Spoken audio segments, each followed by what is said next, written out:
njyewe na Hani twari twarasezeranye ko iki gihembwe cya gatatu niyimuka akimukana amanota meza nzamuha gift.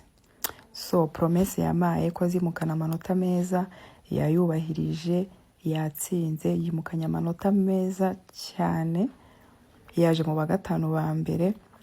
Ubu ngubu agiye kwimukira mu mwaka 2 secondaire.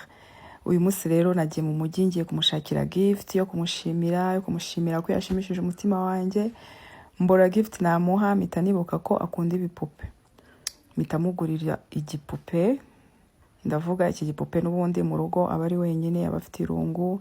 Iki gipupe rero azajya akina nacyo, baryamane, agipfumbate, ubuzima bukomeze. Yakibonye arishima arambwira wow mama merci beaucoup, cyamushimishije ku rwego rwo hejuru. Nanjye byanshimishije. Bye.